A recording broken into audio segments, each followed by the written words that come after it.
Je suis très heureux de vous accueillir ce soir, vous les alumni de Télécom Paris, pour cette soirée qui vise, on va y revenir, à recruter des bénévoles, des mentors et des mécènes pour les actions encourageant la diversité en partenariat avec 3 associations qui se présenteront tout à l'heure.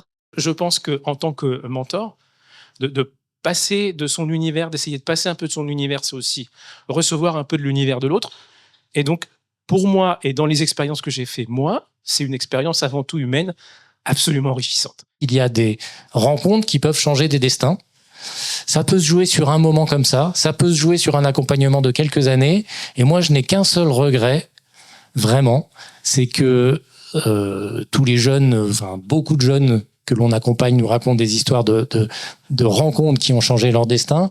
Moi, je trouve extrêmement dommage qu'à part ces quelques-uns qui ont la chance de faire des rencontres, très massivement en France, notre destin, il est prédéterminé par là où vous êtes né, la fortune de vos parents, votre genre, votre couleur de peau.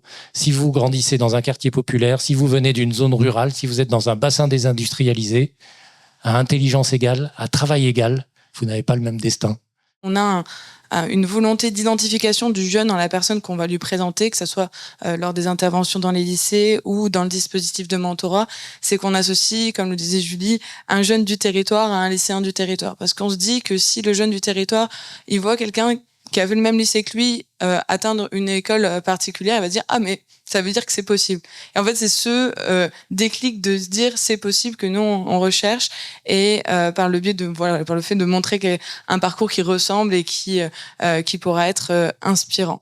On pense qu'il faut agir très tôt pour lutter contre le déterminisme social, qu'il y a beaucoup d'autocensure chez les jeunes des quartiers fragiles, et qu'il faut agir très tôt pour la confiance en soi, mais aussi surtout le pilier orientation et découverte du monde professionnel, parce que déjà en fin de troisième, ils font leur choix entre voie professionnelle ou voie générale, et puis ensuite dès le milieu de la seconde, ils font aussi des choix qui vont leur permettre ou pas ensuite de prendre les voies qu'ils souhaitent et des voies qui sont à la hauteur de leur potentiel. Donc c'est pour ça qu'on agit très tôt. Quand j'étais arrivé à Télécom, j'avais été choqué justement par le manque de diversité qu'il pouvait y avoir au sein de l'école, alors que je venais moi-même d'un lycée parisien bien connu, mais dans lequel il y avait 35% de boursiers à Louis-le-Grand, par rapport à Télécom, où il n'y en avait que 20%. Et rien que la différence entre les deux, je m'étais fait la remarque de comment est-ce que c'est possible qu'il y ait une telle différence, et que finalement les élèves de Louis-le-Grand boursiers avaient une réussite moins importante que les autres qui ont pu ensuite intégrer ces écoles-là.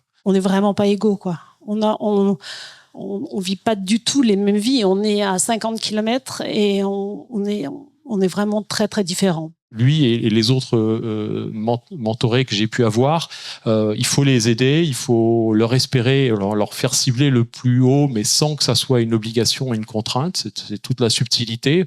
On a ça avec nos enfants aussi, hein. Je veux dire, il faut viser tout en haut, mais si on a raté, le gamin, il n'est pas rayé de la carte.